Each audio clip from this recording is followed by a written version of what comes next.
à la fête d'anniversaire de mon gendre. Mon petit-fils m'a saisi la main avec désespoir. « Grand-mère, il faut qu'on parte d'ici. Tout de suite. » Je suis restée glacée. « Pourquoi ?» ai-je demandé. « Partons, c'est tout, s'il te plaît, » a-t-il supplié. Je lui ai fait confiance, et cela m'a sauvée de quelque chose d'horrible que mon gendre s'apprêtait à faire. Je suis si heureuse que vous soyez là. Restez jusqu'à la fin de mon histoire et dites-moi d'où vous la regardez. J'adorerais savoir jusqu'où elle voyage. À peine avais-je monté la première marche qu'une petite main s'est agrippée à mon poignet. Je me suis retournée, effrayée. C'était Antoine, mon petit-fils, les yeux écarquillés par la peur. Il avait à peine 10 ans. Les cheveux en bataille, la chemise sortie du pantalon, comme s'il avait couru de quelque part. « Grand-mère, il faut qu'on s'en aille maintenant », a murmuré Antoine avec urgence. Sa main tremblait. Je suis restée paralysée, sans comprendre. Il m'a tirée avec force, me faisant descendre de la marche. Il a jeté un regard vers Damien, mon gendre, les yeux remplis de peur, comme s'il craignait d'être découvert. « Antoine, qu'est-ce qui se passe ?» lui ai-je demandé à voix basse, sentant mon cœur s'accélérer. Damien s'est retourné, fronçant les sourcils en nous voyant. « Maman, tout va bien ? Antoine, qu'est-ce que tu fais à tirer ta grand-mère comme ça ?» Sa voix était toujours courtoise, mais j'ai clairement vu la tension dans son regard. Antoine n'a pas répondu. Il m'a juste tenu plus fort et m'a entraînée vers la porte d'entrée. Je me sentais confuse et j'ai regardé Damien. Je me sens un peu mal, mon fils. Je crois que je vais rentrer plus tôt. Damien s'est approché comme pour dire quelque chose, mais j'ai remarqué que son regard hésitait, comme s'il essayait de se contrôler. « Vous ne vous sentez vraiment pas bien, maman ? Je peux appeler un médecin ?» a-t-il dit sur un ton qui sonnait comme de l'insistance. J'ai secoué la tête. « Ce n'est pas la peine. J'ai juste besoin de me reposer. Merci, mon fils. » Antoine m'a pratiquement traîné jusqu'à la sortie. Isabelle est apparue, nous regardant avec surprise. « Maman, pourquoi pars-tu si tôt ? Il s'est passé quelque chose ?» a-t-elle demandé, mais sa voix ne trahissait aucune inquiétude, juste une légère curiosité. « Je ne me sens pas très bien. Je rentre dans la maison. » ai-je répondu, essayant de paraître calme. Antoine ne lâchait toujours pas ma main, ne disait rien, regardant le sol comme s'il craignait que quelqu'un nous arrête. Nous sommes sortis à l'extérieur. L'air frais de la nuit m'a un peu éclairci les idées. J'ai appelé un taxi. Antoine est monté sans dire un mot. Quand la voiture a démarré et que nous avons laissé derrière nous les lumières scintillantes de la maison, Antoine a éclaté en sanglots. Il s'est blotti contre moi, la voix tremblante. « Grand-mère !» Je les ai entendus. Il voulait te donner du vin, te faire signer quelque chose à propos de la maison. Je suis restée immobile, comme si on m'avait giflé. « Qui a dit ça, Antoine ?» ai-je demandé, m'efforçant de paraître sereine, bien qu'à l'intérieur tout tremblait. Il a essuyé ses larmes, la voix entrecoupée. J'ai entendu Damien le dire à maman. Il a dit avec quelques vers, elle signera tout. Elle ne se souviendra même de rien.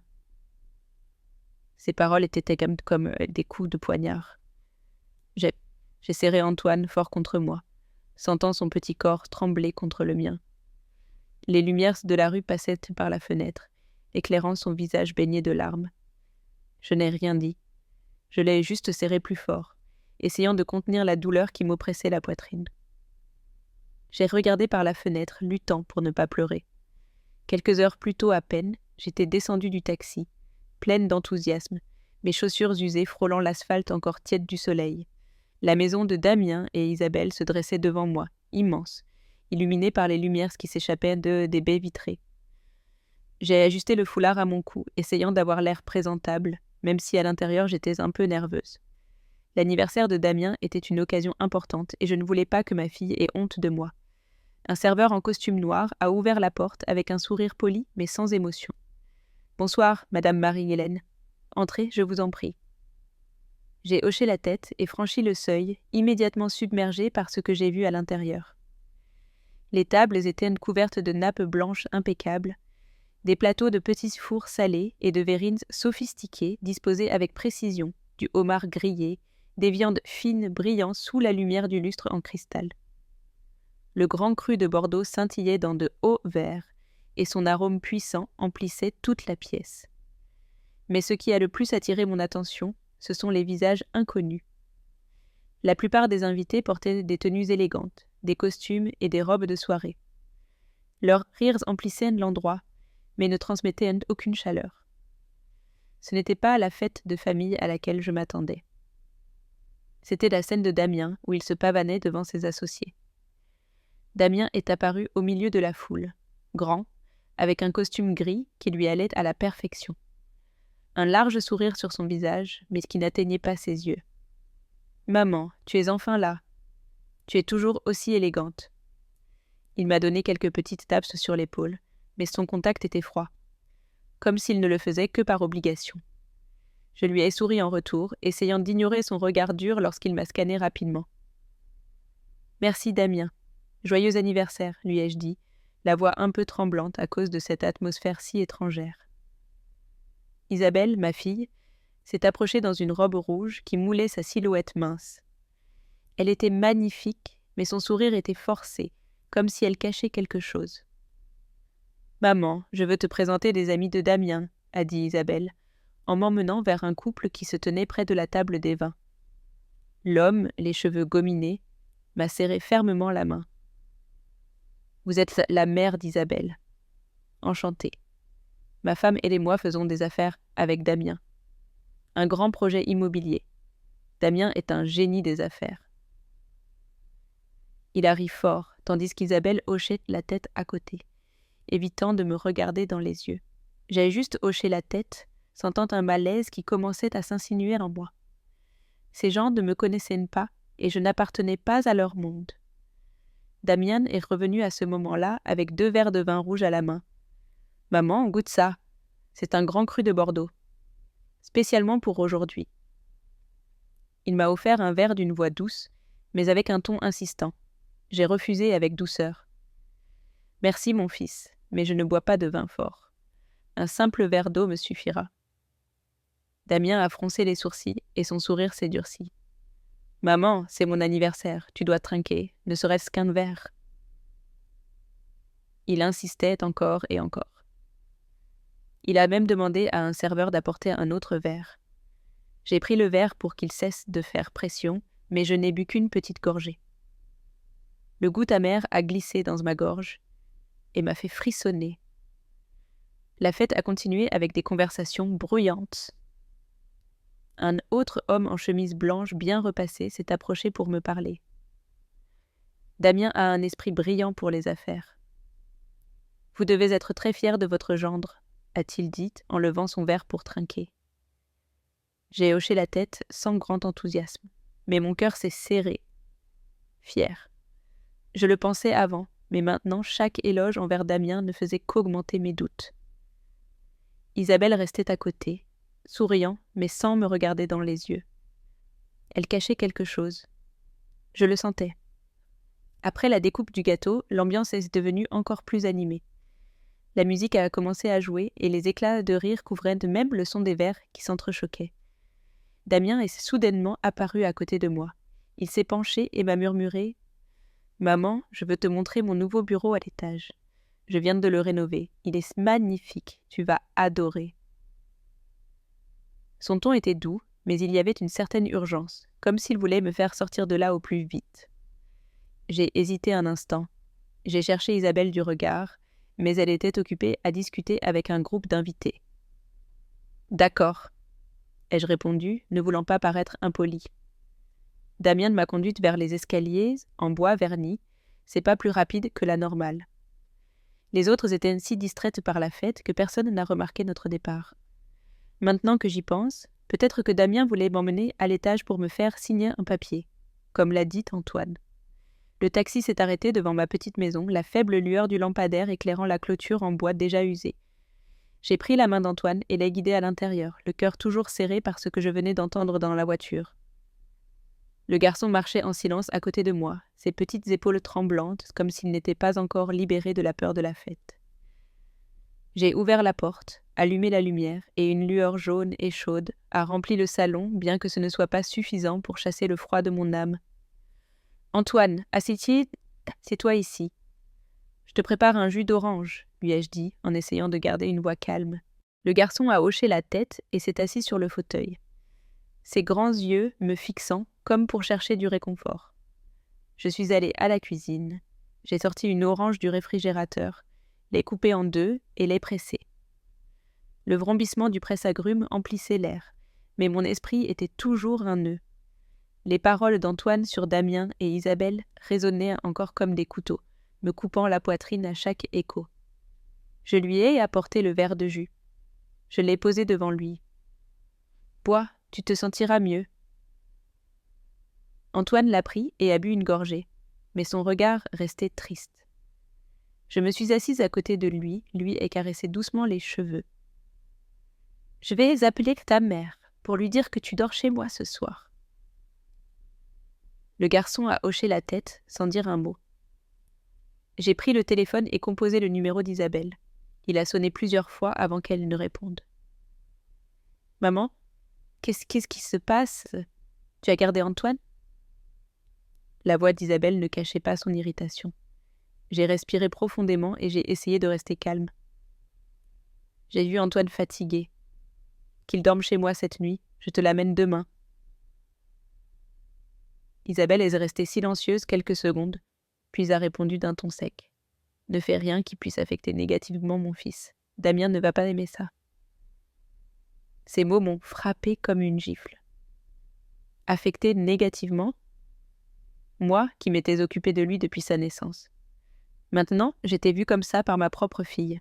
J'ai juste répondu « Entendu, je l'amène demain. » J'ai terminé l'appel et posé le téléphone sur la table. Les mains tremblantes, j'ai regardé par la fenêtre et j'ai vu le garage vide sous la lumière de la lune.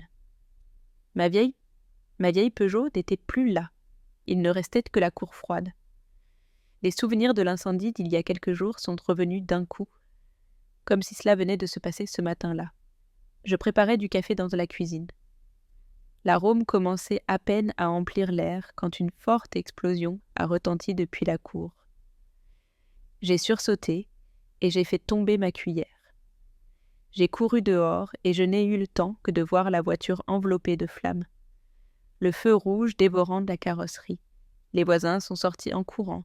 Quelqu'un a crié pour appeler les pompiers. Je suis restée là, debout, sans pouvoir rien faire. Regardant comment à la voiture, la dernière chose que mon mari m'avait laissée, se transformait en ferraille. Les pompiers sont arrivés, ont éteint le feu et ont dit, comme conclusion préliminaire, que c'était un court-circuit. Mais quelque chose en moi ne collait pas. La voiture était vieille, oui, mais je la maintenais toujours en bon état. Comment avait-elle pu prendre feu si facilement? J'ai de nouveau regardé Antoine, qui s'était déjà endormi sur le fauteuil, avec le verre de jus presque intact. Je me suis levée. J'ai décidé d'aller chez Madame Carmen, ma voisine de confiance, pour lui emprunter quelques jouets pour le garçon. Elle gardait toujours quelques vieux jouets pour les enfants du quartier. Quand j'ai frappé à la porte, Madame Carmen est sortie pour m'ouvrir avec un sourire aimable qui m'a allégé le cœur. « Marie-Hélène, entre, j'ai appris pour ce soir. Tu vas bien ?» Elle m'a fait entrer et m'a servi un verre d'eau fraîche. Je lui ai brièvement raconté la fête et comment Antoine m'avait demandé de partir. Puis je lui ai demandé « Carmen, le jour où ma voiture a brûlé, as-tu vu quelque chose d'étrange ?» Madame Carmen a froncé les sourcils, comme si elle essayait de se souvenir de ce jour. « Bien sûr que je m'en souviens. Tôt le matin, j'ai vu la voiture de Damien garée devant chez toi. Il était avec un homme que je ne connaissais pas. Il portait une veste noire. Il n'avait pas l'air d'un mécanicien. Ils ont tourné autour de ta voiture pendant environ 15 minutes. Je suis sortie pour demander, et Damien m'a dit qu'il vérifiait le moteur pour toi. Mais c'était bizarre, ils sont partis précipitamment juste après. » Ces paroles m'ont serré la poitrine. Damien vérifiant la voiture. Il ne m'avait jamais rien demandé à ce sujet. Pourquoi s'en mêler ainsi sans prévenir?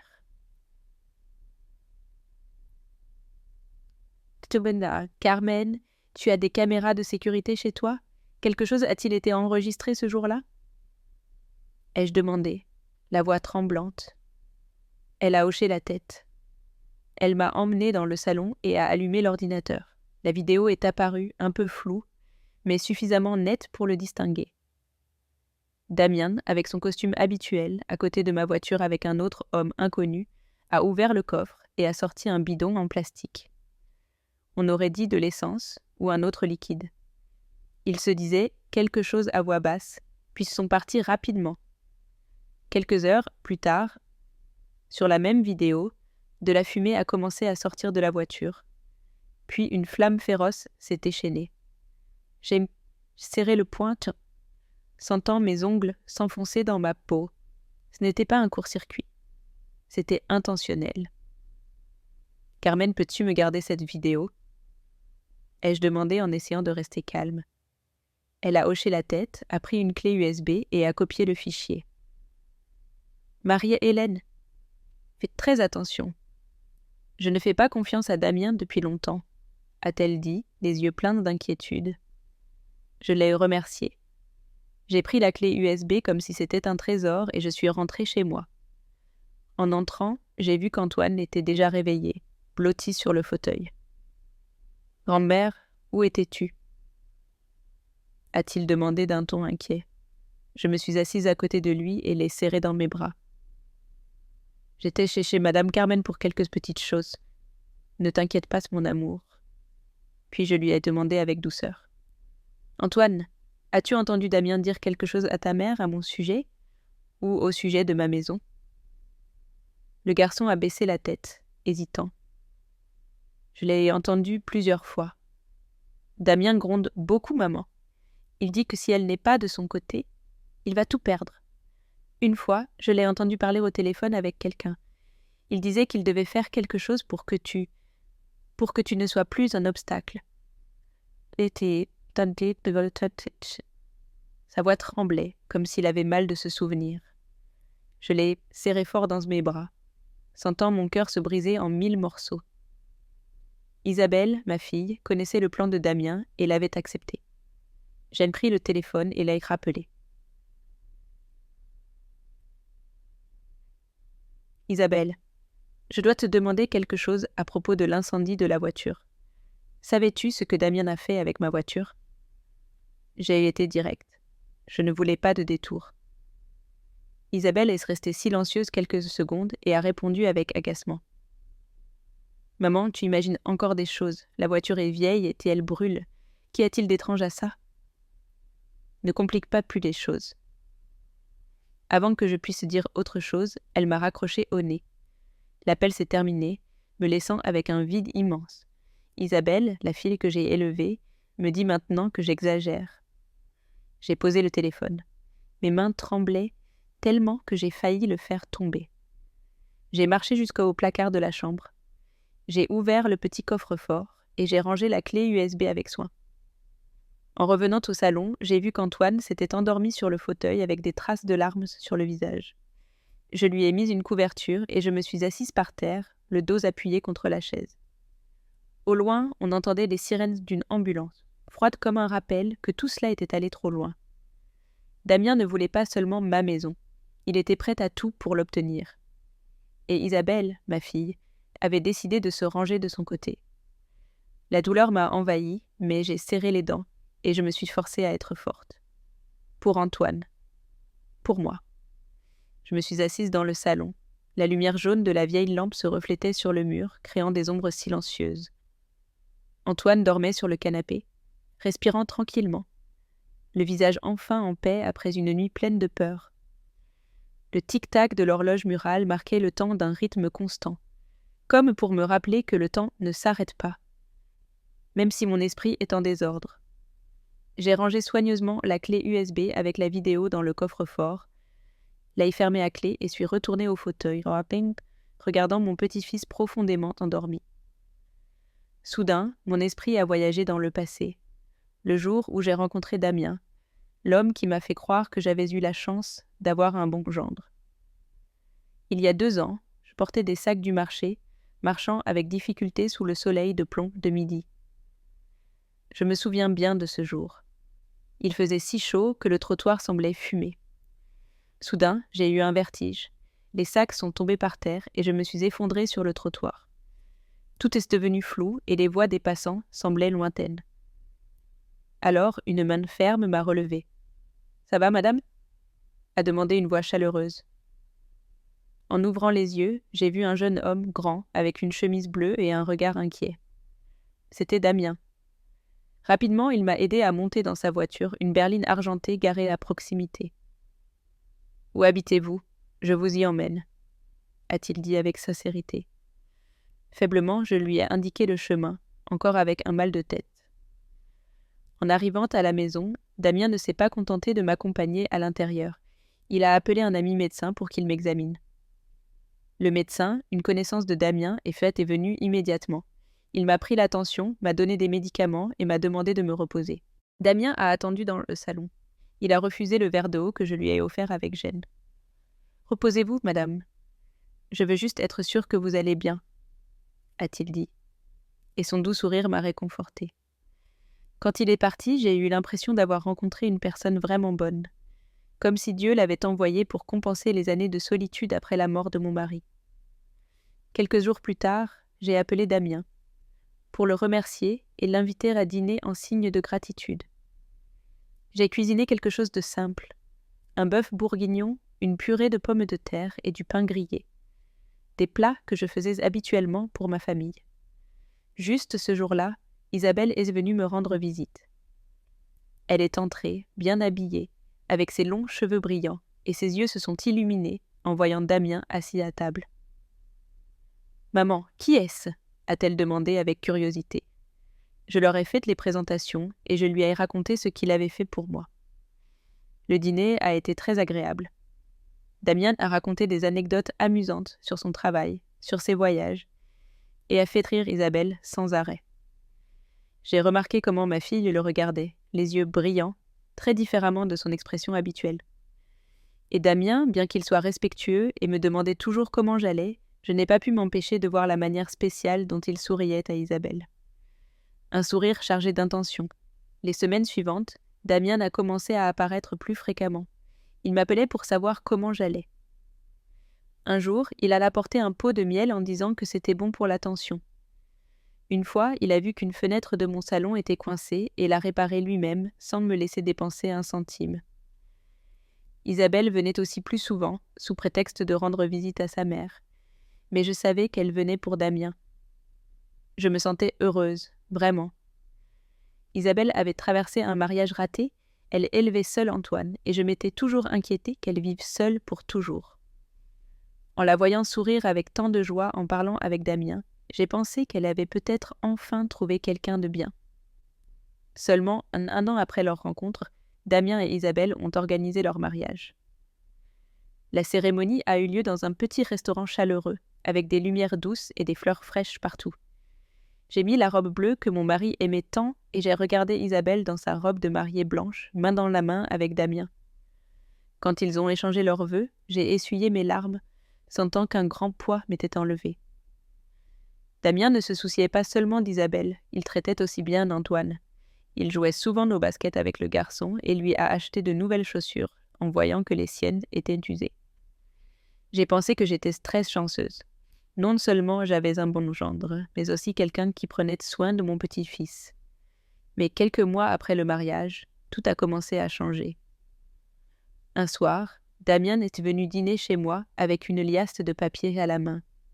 « Belle maman, j'ai une opportunité d'investissement immobilier énorme, » a-t-il dit avec enthousiasme. « Il suffit de mettre un capital de départ et le gain double en un an. C'est l'occasion de changer la vie de toute la famille. » J'ai regardé les documents remplis de graphiques, de chiffres et d'images d'immeubles luxueux. Isabelle, assise à côté, n'arrêtait pas d'acquiescer. « Maman, Damien a déjà tout étudié. Aide-nous. C'est aussi m'aider, moi et Antoine, à avoir un avenir stable. » Sa voix était pleine d'espoir, et son regard était presque une supplication. J'ai hésité. Mes économies, provenant principalement de l'assurance vie de mon mari, n'étaient pas énormes, mais c'était tout ce que j'avais pour ma vieillesse. Malgré tout, en voyant Isabelle, je n'ai pas eu le cœur de lui dire non. « D'accord, je vais vous aider, » ai-je dit, bien qu'à l'intérieur je ressentais une inquiétude. Damien a souri d'une oreille à l'autre. Il m'a pris la main pour me remercier. « Ne vous inquiétez pas, belle maman, je ne vous décevrai pas. » Isabelle m'a serré dans ses bras et a murmuré « Merci maman, tu es la meilleure. » À ce moment-là, j'ai cru que je faisais ce qu'il fallait pour ma fille, pour la famille. Tout a commencé quelques mois après le mariage de Damien et Isabelle. Un soir, alors que je nettoyais la cuisine après le dîner, Damien est arrivé avec un dossier épais rempli de papiers brillants. « Belle maman, j'ai un investissement génial !» dit-il, excité. « Un projet immobilier dans un nouveau quartier qui promet de doubler les bénéfices en seulement 6 mois. J'ai tout vérifié, il n'y a aucune chance que ça tourne mal. » Isabelle était à ses côtés, les yeux brillants, et elle m'a pris la main. « Maman, c'est une opportunité formidable. Damien dit que si ça marche, on pourra payer l'université d'Antoine. Et toi, tu n'auras plus à te soucier de ta vieillesse. » J'ai regardé les documents. Les chiffres et les graphiques étaient très bien présentés, mais je doutais quand même. Mes économies, plus de 50 000 €, étaient ce que mon mari et moi avions épargné toute notre vie. Ma seule sécurité depuis son décès. Mais Isabelle me regardait avec des yeux pleins d'espoir. « Maman, je fais confiance à Damien. Il le fait pour notre famille. Si tu l'aides, tu m'aides aussi. » Sa voix était si sincère qu'elle m'a émue. J'ai pensé que si c'était le moyen d'assurer un bon avenir à ma fille et à mon petit-fils, alors j'étais prête. « D'accord, je vais vous les donner, » dis-je, en essayant de cacher mon inquiétude. Damien a souri largement et m'a serré dans ses bras. « Vous êtes incroyable, belle maman. Je vous promets que je ne vous décevrai pas. » Isabelle m'a également embrassée et a murmuré « Merci maman, je t'aime beaucoup. » À cet instant, j'ai senti que je faisais ce qu'il fallait, comme si je construisais un beau rêve pour nous tous. 6 mois ont passé et j'attendais toujours des nouvelles de Damien. Un après-midi, il est arrivé à la maison, le visage sérieux. « Belle maman, le projet a eu des problèmes. Un associé a retiré son investissement soudainement. Mais j'ai trouvé une autre opportunité, bien meilleure. » Il a ouvert son ordinateur portable et m'a montré un graphique sur les crypto-monnaies, disant que c'était la tendance du futur. « Nous avons juste besoin d'un autre investissement. Et je récupérerai le précédent avec de bons bénéfices. » Isabelle était à côté, hochant la tête sans arrêt. « Maman, Damien sait ce qu'il fait. Juste cette fois-ci. » J'ai hésité, mais le regard suppliant d'Isabelle m'a empêché de refuser. J'ai retiré 30 000 € supplémentaires de mes économies et les ai remis à Damien. Bien qu'à l'intérieur, je commençais déjà à ressentir une grande inquiétude. Puis, le projet de crypto-monnaie a également échoué. Damien est revenu, cette fois avec une autre idée. Une start-up technologique pour une application de transport. Il avait un autre dossier rempli de projections de bénéfices et de lettres de recommandation d'un prétendu grand investisseur. « Maman, cette fois, ça va marcher. J'ai juste besoin d'un autre petit coup de pouce. » dit-il avec sa voix confiante habituelle. Isabelle m'a pris la main, me suppliant presque. « Maman, fais confiance à Damien. Il construit l'avenir pour toute notre famille. » J'ai regardé ma fille. J'ai vu la lueur d'illusion dans ses yeux et j'ai encore cédé. 40 000 € supplémentaires se sont envolés. Ainsi, en 2 ans, j'ai perdu plus de 180 000 € au total. Chaque fois que je demandais des nouvelles des bénéfices, Damien soupirait seulement, blâmant l'effondrement du marché ou des partenaires qui se sont avérés être des escrocs. J'ai commencé à sentir qu'on se servait de moi, mais chaque fois que je voyais Isabelle, je me répétais que je devais faire confiance à ma fille. Puis d'autres signes ont commencé à apparaître. Damien organisait constamment des fêtes à la maison, invitant de prétendus associés que je ne connaissais jamais. Une fois, je suis passée par là et je l'ai vu complètement ivre, riant aux éclats avec un groupe d'inconnus, tandis qu'Isabelle s'occupait des invités, sans remarquer qu'Antoine était recroquevillé dans un coin. Un soir, Antoine a couru pour me serrer dans ses bras et m'a murmuré « Grand-mère, j'ai entendu Damien parler avec ses amis. Il a dit « Il ne manque plus que la vieille signe, l'autorisation pour la maison et c'est réglé. » Les paroles du garçon m'ont transpercé le cœur comme un couteau. Je l'ai interrogé, mais Antoine a seulement secoué la tête, effrayé. Je n'avais pas de preuves, seulement l'intuition que Damien n'était plus l'homme décent que j'avais connu. Finalement, j'ai décidé d'arrêter. Un jour, Damien est revenu avec un autre dossier. « Maman, juste une fois de plus, je te promets que je te rendrai tout. » J'ai secoué fermement la tête. « Damien, je n'ai plus d'argent. Je ne peux pas continuer. » Il m'a regardé avec des yeux éteints. Il n'a rien dit. Il a juste hoché la tête et est parti. Depuis lors, l'atmosphère dans la maison d'Isabelle a changé. Ils ont cessé de m'inviter souvent. Les appels avec ma fille sont devenus courts. Isabelle est devenue distante. Elle m'évitait, et Damien a commencé à montrer son mécontentement sans détour. Une fois, quand j'ai apporté un cadeau pour Antoine, il m'a seulement jeté un regard et a dit « Maman, viens moins souvent. Nous avons besoin de notre espace. » La plus grande douleur n'était pas l'argent perdu, mais la façon dont Isabelle me voyait. Ma fille, à qui j'avais tout donné, défendait maintenant Damien et me traitait comme une étrangère. Chaque fois que je mentionnais l'argent, Isabelle soupirait seulement et disait « Maman, ne mets pas la pression à Damien. Il fait de son mieux. » Je voulais crier, lui demander comment elle pouvait être si aveugle, mais je me taisais et ravalais ma douleur. Après tant de pertes, j'ai su que je ne pouvais pas continuer comme ça. Un après-midi, Damien et Isabelle sont venus chez moi comme toujours, avec un nouveau dossier. Damien a souri avec cette voix mielleuse habituelle. « Oh, dis, maman, juste un petit peu plus. Je te jure que cette fois ça marche. » J'ai respiré profondément et je l'ai regardé droit dans les yeux. « Damien, je n'ai plus d'argent. Je t'ai donné beaucoup trop et je n'ai pas vu un centime de bénéfice. J'arrête là. » En le disant, j'ai ressenti un soulagement, mais aussi de la peur. Damien n'a pas répondu. Son visage s'est durci, sans ce faux sourire. Isabelle, assise à côté de lui, avait un regard déçu. « Maman, pourquoi ne soutiens-tu pas Damien ? Il se bat pour nous tous. » Son ton était froid, comme si je l'avais trahi. Je l'ai regardé. J'ai voulu lui expliquer, mais je n'ai pu que dire « Je suis fatiguée, Isabelle. Je ne peux plus. » Depuis ce jour, tout a changé.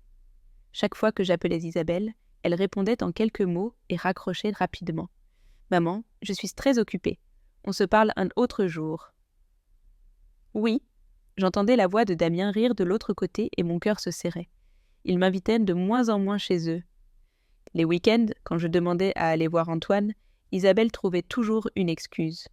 « Maman, ce week-end on a beaucoup de fêtes. Mieux vaut une autre fois. » Mais cette autre fois n'arrivait jamais. Une fois, je suis passée sans prévenir, dans l'espoir de voir mon petit-fils. Damien a ouvert la porte avec un regard glacial. « Tu viens sans les prévenir ? Nous sommes occupés. » Il s'est tenu devant l'entrée sans me laisser passer. Isabelle était derrière, hochant seulement la tête, évitant de me regarder. J'ai fait demi-tour, l'âme en morceaux. Ce qui me faisait le plus mal, c'était la façon dont Isabelle poussait Antoine vers Damien. Le garçon m'a raconté que sa mère lui demandait d'appeler Damien « papa », même s'il ne lui prêtait jamais vraiment attention.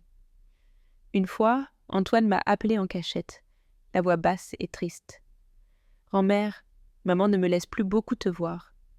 Damien dit que tu me gâtes trop. » J'ai serré le téléphone avec force, essayant de ne pas pleurer.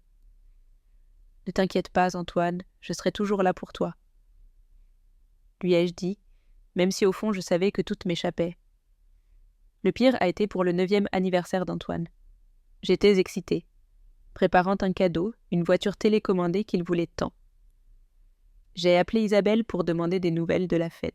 « Maman, cette année c'est quelque chose de petit. Juste des amis proches, dit-elle d'un ton indifférent. J'ai hésité un peu, mais j'ai quand même demandé « Je peux venir ? Je veux souhaiter un joyeux anniversaire à Antoine. » Isabelle est restée silencieuse un moment et a répondu « Mieux vaut que tu ne viennes pas. Damien veut que ce soit quelque chose juste en famille. » Famille. Je suis la grand-mère d'Antoine et maintenant, on me traitait comme une étrangère. Ce soir-là, je suis restée seule dans ma chambre, regardant le cadeau non ouvert, les larmes coulant sur mes joues. Quelques jours plus tard, Antoine m'a appelée en cachette depuis le portable d'un ami. « Grand-mère, pardon.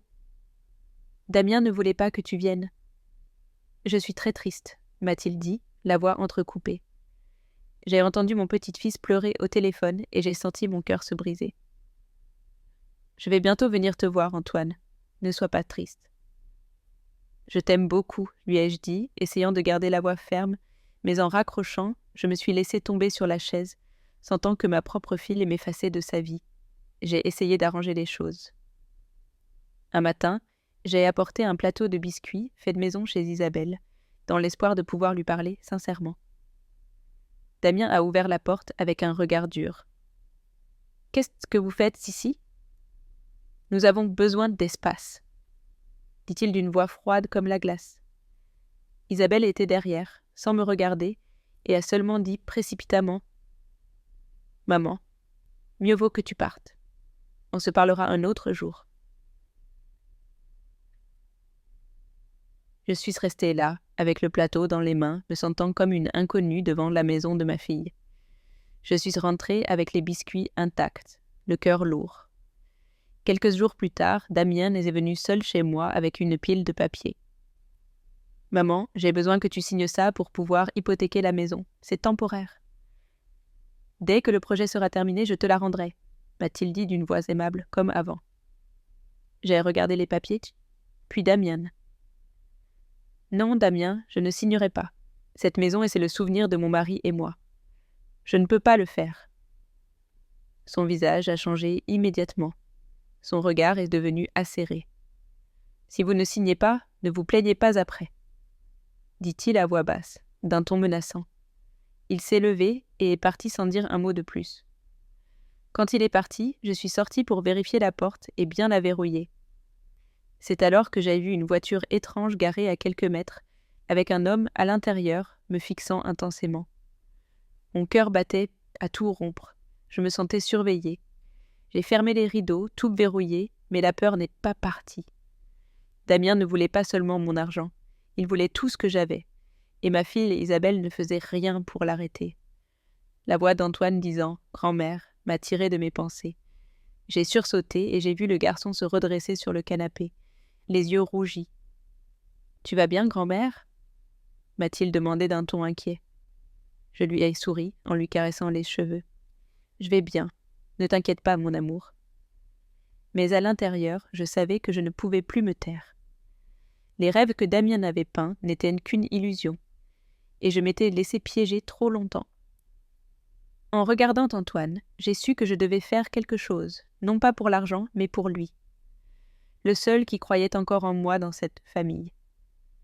J'étais assise dans le salon, la lumière jaune de la vieille lampe éclairant le mur où était accrochée une photo d'Antoine bébé, nous serrant dans ses bras, moi et Isabelle. Maintenant, cette image était un rappel douloureux de tout ce que j'avais perdu. Antoine dormait sur le canapé, à peine couvert par une petite couverture. Son visage, enfin calme après une nuit agitée. La clé USB que Madame Carmen m'avait donnée reposait dans ma main, petite mais aussi lourde que si elle portait toute une vérité que je ne voulais pas accepter. Je me suis levée, je suis allée dans le bureau et j'ai allumé le vieil ordinateur de mon mari. J'ai inséré la clé USB, j'ai respiré profondément et je me suis préparée à regarder la vidéo, cette preuve qui pourrait tout changer. L'écran s'est allumé. L'image était un peu floue, mais assez claire pour reconnaître Damien avec son costume habituel à côté de ma voiture, avec un homme inconnu. Ils ont ouvert le coffre et ont sorti un bidon en plastique. On aurait dit de l'essence ou un autre liquide inflammable.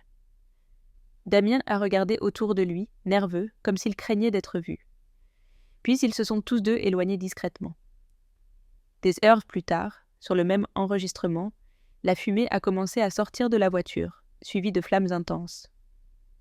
J'ai rembobiné. Je l'ai regardé encore et encore. Chaque fois, c'était comme un coup de couteau dans la poitrine en voyant la voiture en feu. Je me suis souvenu de l'explosion de ce matin-là, de l'odeur âcre de fumée et de l'impuissance de voir le dernier souvenir de mon mari disparaître. Mon sang s'est glacé. Ce n'était pas un accident, c'était un plan. J'ai éteint l'ordinateur et j'ai serré la clé USB avec force, comme si c'était la seule chose qui me maintenait éveillée. J'ai décidé de retourner chez Madame Carmen pour en savoir plus. Quand j'ai frappé à la porte, elle a ouvert avec un regard inquiet. « Maria-Hélène, ça va ? Tu as l'air très pâle, » dit-elle en me faisant entrer. Je me suis assise et je lui ai brièvement parlé de la vidéo. « Carmen, tu as vu autre chose ce jour-là ? Qu'a dit Damien quand tu lui as demandé pour la voiture ?» Madame Carmen a froncé les sourcils, essayant de se souvenir. Quand je lui ai demandé ce qu'il faisait, Damien a ri nerveusement et a dit « Cette vieille s'inquiète toujours pour tout. Je vérifie juste la voiture pour elle. » Mais ça m'a paru étrange, parce que l'homme avec lui n'avait pas l'air d'un mécanicien, et ils sont partis précipitamment après.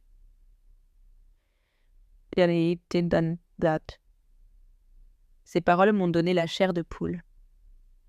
Damien n'a pas seulement saboté la voiture exprès, il a aussi essayé de le cacher en me considérant comme un obstacle. J'ai remercié Madame Carmen et je suis rentrée chez moi, la tête en ébullition. Antoine était déjà réveillé, blotti sur le canapé, les yeux encore rougis. Je me suis assise à côté de lui et lui ai caressé tendrement les cheveux. « Antoine, as-tu déjà entendu Damien dire quelque chose sur moi, sur la maison ou l'argent ?» lui ai-je demandé avec précaution, ne voulant pas l'effrayer. Le garçon a baissé la tête, hésitant.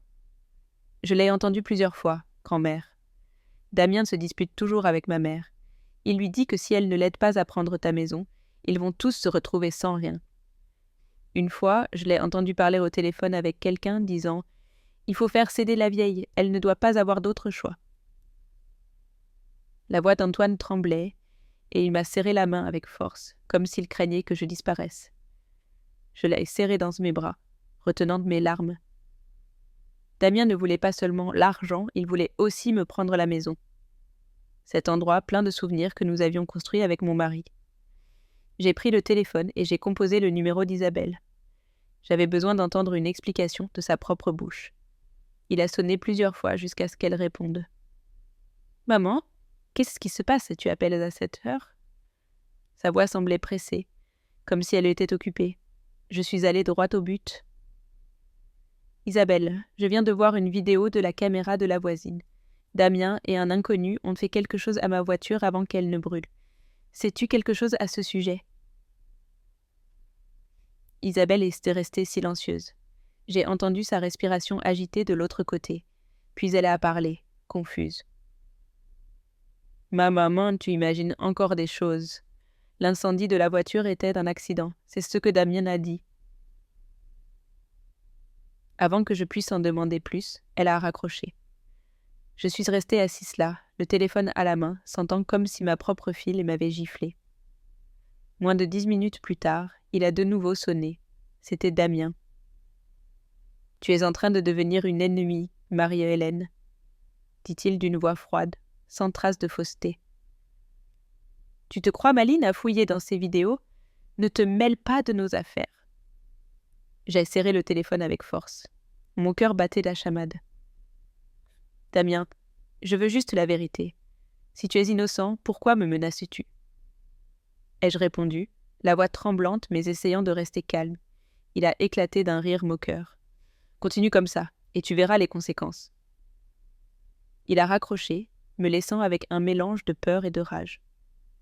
Je me suis levée, je suis allée jusqu'au coffre-fort et j'ai rangé soigneusement la clé USB, la fermant à clé.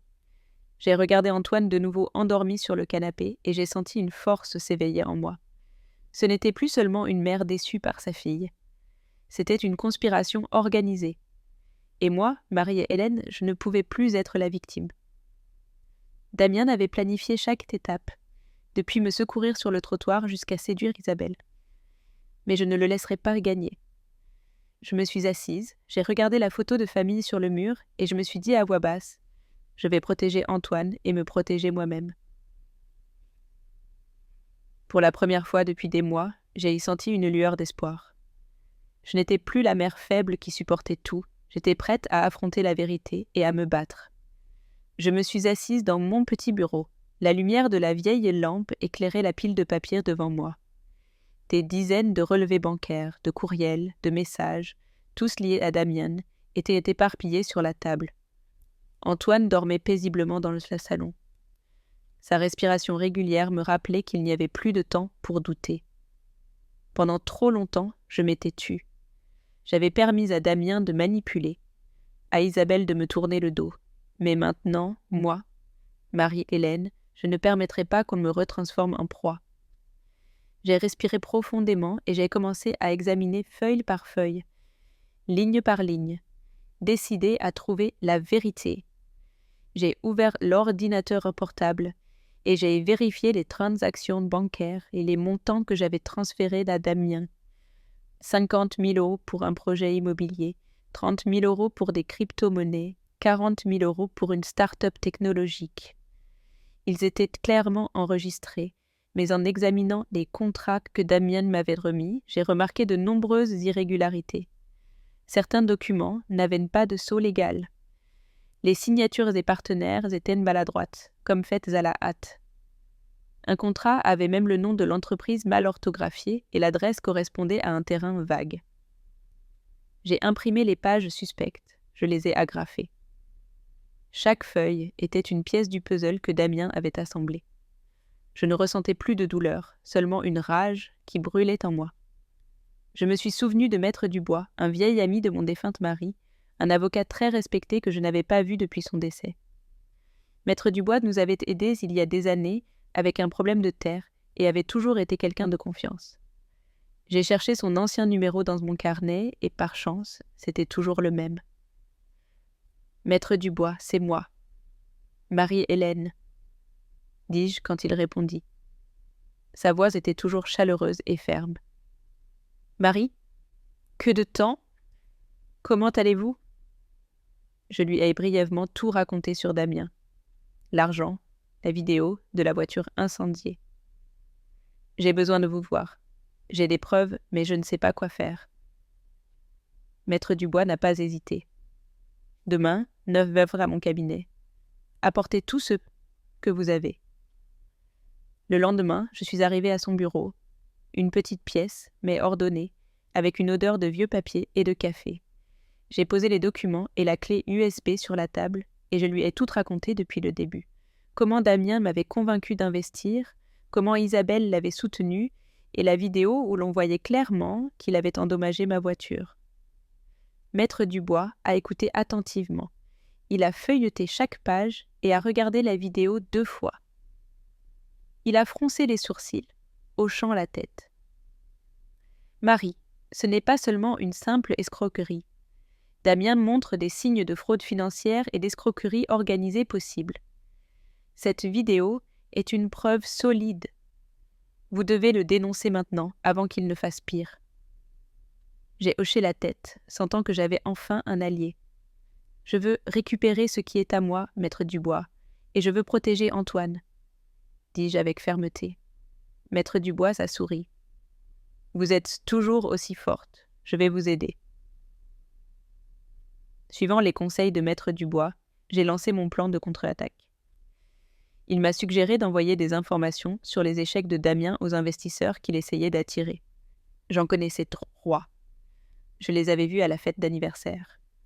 En utilisant mon vieil ordinateur portable, j'ai créé une adresse email anonyme et j'ai soigneusement joint des documents falsifiés et des relevés bancaires avec une simple ligne. Et vérifiez bien avant de faire des affaires avec Damien Vargas. J'ai cliqué sur « Envoyer », le cœur battant fort, mais j'ai eu l'impression d'avoir lancé une pierre dans un lac tranquille. Maître Dubois m'a également aidé à préparer un dossier de plainte que nous avons envoyé au parquet et à l'entreprise où Damien travaillait comme conseiller en investissement. « Nous allons d'abord attaquer sa réputation », a dit Maître Dubois. « Il ne s'y attendra pas. » j'ai décidé de ne rien dire à Isabelle ni à Antoine. Si Damien apprenait mes démarches, il se mettrait en alerte. J'ai continué à faire semblant d'être faible, comme si j'étais toujours la mère âgée facile à manipuler. Un jour, Damien m'a appelé avec son ton aimable habituel. « Maman, as-tu réfléchi pour la procuration de la maison ? Ce ne serait que temporaire. » J'ai fait semblant d'être fatiguée. « Damien, je suis vieille maintenant. Laisse-moi bien y réfléchir. » Ça ne dégâts. Où il a ri, convaincu qu'il me tenait encore sous son contrôle. Mais à chaque appel, ma décision se raffermissait. Je n'étais plus la mère soumise. Je préparais un piège et Damien n'en avait aucune idée. Quelques jours plus tard, Maître Dubois m'a appelé. « Marie, j'avais déposé la plainte formelle. L'entreprise de Damien a également reçu une copie du dossier. Ils enquêtent en interne, mais je pense qu'ils vont bientôt le suspendre. » J'ai hoché la tête au téléphone, sentant qu'une tempête se préparait. « Merci, Maître Dubois, je ne le laisserai pas gagner. » J'ai raccroché. Je me suis approchée de la fenêtre, j'ai tiré les rideaux et j'ai bien fermé la porte. Je me suis assise sur le canapé et j'ai regardé Antoine dormir. Son expression tranquille m'a apaisée. Pour la première fois depuis des mois, j'ai senti que je reprenais le contrôle. Une tempête s'annonce, mais cette fois, moi, Marie-Hélène, je ne vais pas perdre. Avant, je me taisais. Maintenant, je suis prête à me battre, non seulement pour moi, mais pour la famille que j'ai autrefois aimée. En seulement 48 heures après que j'ai envoyé les courriels anonymes, tout a commencé à trembler.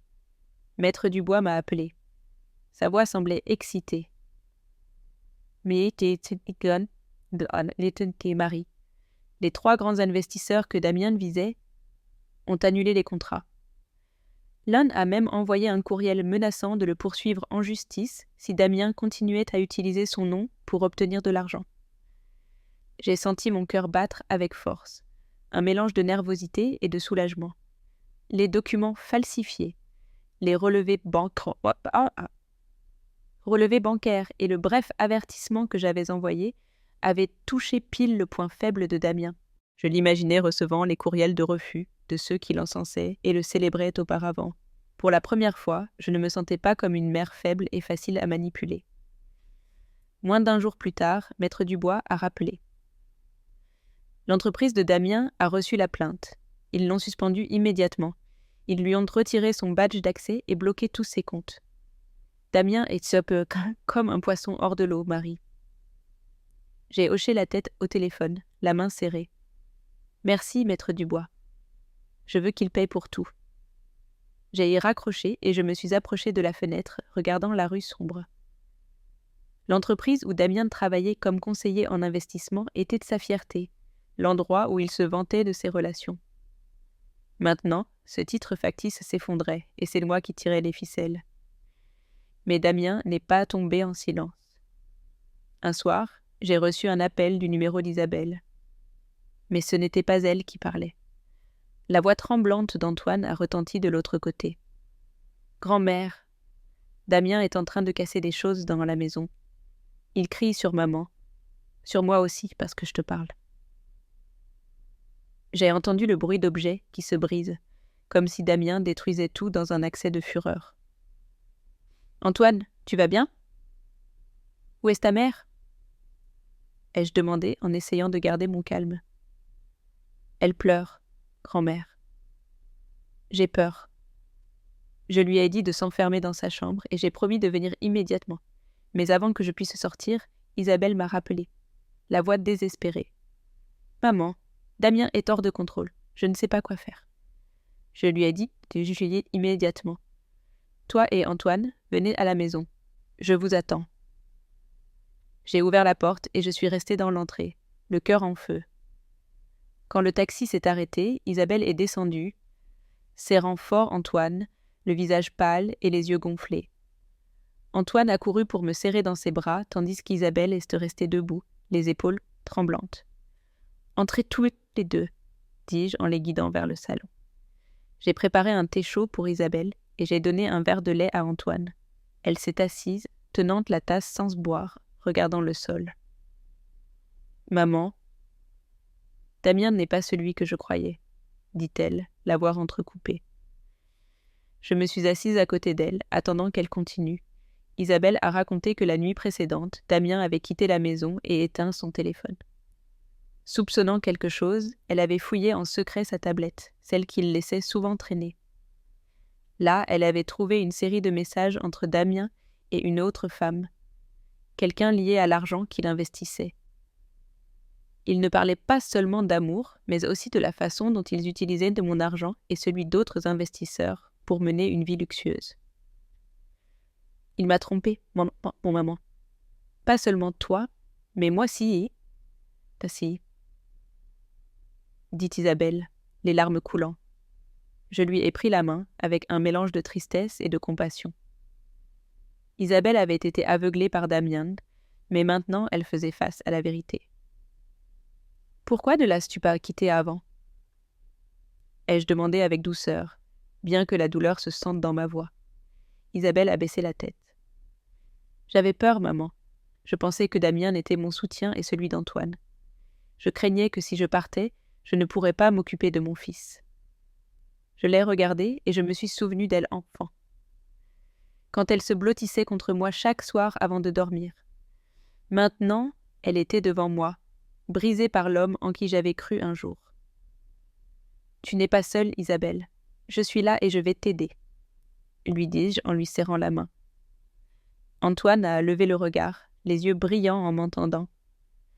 Je savais que le moment était venu de dire toute la vérité, mais j'ai décidé d'attendre le lendemain matin, quand Isabelle serait plus calme. J'ai emmené l'enfant et Antoine dans la chambre. Je leur ai arrangé les couvertures. « Reposez-vous. Demain, je vous raconterai tout, » leur ai-je dit. Isabelle a hoché la tête, serrant Antoine dans ses bras. En les voyant tous les deux, j'ai senti une nouvelle force en moi. Je n'étais plus la mère soumise qui laissait Damien tout gérer. Je récupérais ma famille, pas à pas. Cette nuit-là, je n'ai pas dormi. Je suis restée dans le salon, regardant la photo de famille. Je me suis murmuré à moi-même « Marie-Hélène, tu as commencé, et tu iras jusqu'au bout. » Ce qui s'éveillait en moi n'était pas seulement de la rage. C'était une détermination à protéger ceux que j'aime, coûte que coûte. Je me suis levée tôt. La lumière du soleil filtrait à travers le rideau et éclairait la table où j'avais déjà préparé une pile de papier et une clé USB. Isabelle et Antoine dormaient encore dans le salon. Leur respiration calme me donnait un peu de paix, même si ce n'était que pour un moment. La nuit dernière, quand ils sont arrivés, j'ai su qu'aujourd'hui était le jour où je montrerais à ma fille toute la vérité. Je ne pouvais pas permettre qu'elle reste aveugle à cause de Damien, ni qu'Antoine grandisse dans la peur. Moi, Marie-Hélène, j'avais gardé le silence trop longtemps, mais maintenant, j'allais aider ma fille à se relever, comme je le faisais moi-même. J'ai préparé 2 tasses de café, je les ai posées sur la table et j'ai appelé doucement Isabelle. Elle est sortie, les cheveux en désordre et les yeux encore gonflés d'avoir tant pleuré. « Je vais bien, maman, » me dit-elle, mais sa voix tremblait, comme pour cacher la douleur. Je lui ai approché une chaise et lui ai demandé de s'asseoir. « Isabelle, j'ai besoin que tu vois ça. Je ne veux plus rien te cacher. » J'ai poussé les papiers vers elle, les relevés de compte avec les dépôts que j'avais faits à Damien, les contrats falsifiés et les impressions des messages menaçants qu'il m'avait envoyés. Finalement, j'ai allumé l'ordinateur, j'ai connecté la clé USB et je lui ai montré la vidéo de la caméra de Madame Carmen. On y voyait clairement comment Damien et un autre homme ouvraient le coffre de ma voiture, sortaient un bidon et s'éloignaient en cachette. Isabelle est restée silencieuse, les mains crispées sur le bord de la table et les yeux rivés sur l'écran. Quand la vidéo s'est terminée, elle a baissé la tête et les larmes ont coulé, trempant les papiers. « Maman, je ne savais pas. Je pensais que Damien faisait tout pour la famille, » dit-elle, la voix entrecoupée, presque incapable de parler. Je lui ai pris la main, la serrant doucement. « Moi aussi, je lui ai fait confiance, Isabelle. Mais maintenant, tu dois connaître la vérité. Damien ne m'a pas seulement trompée, il t'a aussi trompé, toi et Antoine. » Isabelle s'est effondrée, elle s'est couvert le visage, et à pleurer de toute la douleur accumulée. Je l'ai serrée dans mes bras, sentant dans ma poitrine un mélange de tristesse et de compassion. Ma fille, qui était tout pour moi, était maintenant brisée à cause de l'homme en qui elle avait eu confiance. Je lui ai séché les larmes, avec fermeté dans la voix. Tu dois agir, Isabelle, pour Antoine et pour toi. Damien ne mérite pas que tu continues à supporter ça. Isabelle a levé le regard, les yeux rouges, mais avec une étincelle de décision. Maman, je veux le quitter. Je ne veux pas qu'Antoine grandisse dans la peur. J'ai hoché la tête, sentant qu'une partie de mon cœur revenait à la vie. Très bien, je t'emmènerai voir Maître Dubois. Il va nous aider. Ce matin-là, Isabelle et moi sommes allés au cabinet de Maître Dubois. Antoine est resté à la maison avec Madame Carmen, qui a promis de s'occuper de lui. Maître Dubois nous a reçus avec un visage sérieux, mais plein d'empathie. Je lui ai tout raconté. Je lui ai remis les papiers et la clé USB. Isabelle a ajouté les messages d'infidélité qu'elle avait trouvés sur le téléphone de Damien. Maître Dubois a examiné chaque feuille. Il a revu la vidéo et a ensuite dit « Marie, Isabelle, nous avons des preuves suffisantes pour poursuivre Damien pour fraude, falsification de documents et dommages à la propriété. Je déposerai la plainte auprès des autorités dès aujourd'hui. » Isabelle a hoché la tête, la voix tremblante. « Je veux le divorce et je veux la garde exclusive d'Antoine. » De ne peine. Maître Dubois a souri. « Je préparerai les 2 procédures. Ne vous inquiétez pas, nous allons gagner. » Cet après-midi-là, Maître Dubois a rappelé pour confirmer que la plainte avait bien été déposée et que le parquet avait émis une convocation pour Damien. J'ai senti un courant de force me parcourir, comme si je récupérais ce que j'avais perdu, mais je savais que Damien ne se rendrait pas si facilement. Maître Dubois et moi avons parlé et avons décidé d'avertir la police à l'avance, au cas où Damien apparaîtrait chez Isabelle pour l'intimider. Et exactement comme nous le craignions, la nuit suivante, Damien est arrivé. Isabelle et moi étions chez elle, en train de faire les cartons pour déménager. Antoine jouait dans un coin, le regard inquiet. Des coups violents ont secoué la porte, suivis de la voix rauque de Damien. « Isabelle, ouvre la porte. Il faut qu'on parle. » Isabelle a commencé à trembler, mais je lui ai pris la main et lui ai fait signe de garder son calme. J'avais déjà appelé la police, comme nous en avions convenu avec Maître Dubois. Damien a frappé plus fort, en criant. « Qu'est-ce que tu as fait, Marie-Hélène ? Tu vas le payer !» Je me suis tenue devant la porte, j'ai regardé à travers le judas et j'ai vu son visage déformé par la rage. « Damien, il vaut mieux que tu partes, » lui ai-je dit d'une voix froide. Mais il ne s'est pas arrêté. Il a tenté de forcer la porte pour entrer.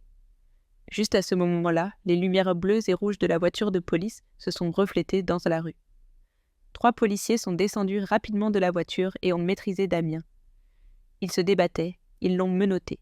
Ils continuaient de crier « Tu vas payer, Marie-Hélène !» Je l'ai vu être emmenée sans ressentir la moindre peur. Isabelle a serré fort Antoine. Les larmes coulaient sur son visage, mais ses yeux brillaient comme si elle venait de se réveiller d'un cauchemar. Je me suis approchée, j'ai posé la main sur son épaule. « Tu as protégé Antoine, et toi aussi, Isabelle !» lui ai-je dit d'une voix douce mais ferme. Ce soir-là, quand la police est partie, Isabelle s'est assise et a serré Antoine contre sa poitrine. Je l'ai regardé d'un coin et j'ai senti que mon cœur commençait à guérir. Petit à petit, je me suis assise dans le salon, la lumière du matin filtrant à travers les rideaux et tombant sur la photo de famille accrochée au mur. Voir Isabelle et Antoine sourire à côté de moi ne me faisait plus mal. Maintenant, cela m'apportait un soulagement, comme si j'avais récupéré une partie de moi-même. Antoine jouait dans la cour. Son rire sonnait clair et joyeux. Isabelle était dans la cuisine. L'arôme du café emplissait l'air. Après tant de jours sombres, moi, Marie-Hélène, je voyais enfin de nouveau la lumière. La lutte contre Damien était terminée et j'apprenais à reconstruire ma famille. Le procès de Damien a eu lieu quelques mois après son arrestation. Isabelle et moi sommes allés au tribunal. Nous nous sommes assises au premier rang tandis qu'Antoine est resté de rester à la maison avec Madame Carmen pour éviter des souvenirs douloureux. Maître Dubois était à nos côtés avec un dossier épais à la main. Son visage serein mais ferme. Le juge a lu la sentence. Sa voix résonnait dans la salle. Damien Vargas est déclaré coupable de fraude, de falsification de documents et de dommages intentionnels à la propriété d'autrui. Peine. 12 ans de prison. J'ai entendu cela et mes mains tremblaient. Pas de peur, mais en sentant que justice avait enfin été rendue. Damien était assis là, la tête baissée, sans aucune trace d'arrogance. Le tribunal a également ordonné la saisie de tous les biens qu'il avait obtenus illégalement pour indemniser les victimes, y compris moi. On m'a rendu une partie de mes économies, pas tout, mais assez pour sentir que j'avais récupéré quelque chose des années de tromperie. Isabelle m'a pris la main quand nous sommes sortis de la salle. « Maman, pardon de t'avoir laissé seule affronter tout ça, » dit-elle, les yeux rougis. Je lui ai serré la main et là j'ai souri. « Tu es revenue, Isabelle. C'est ce dont j'avais besoin. » Elle a hoché la tête et m'a serré dans ses bras pour la première fois depuis longtemps. J'avais senti la chaleur de ma fille. Isabelle a divorcé officiellement de Damien juste après le procès et a obtenu la garde complète d'Antoine. Elle a décidé de tout recommencer. Elle a trouvé un travail de bureau dans une petite entreprise. « Je ne veux plus dépendre de personne, maman, » me dit-elle un soir, alors que nous dînions ensemble.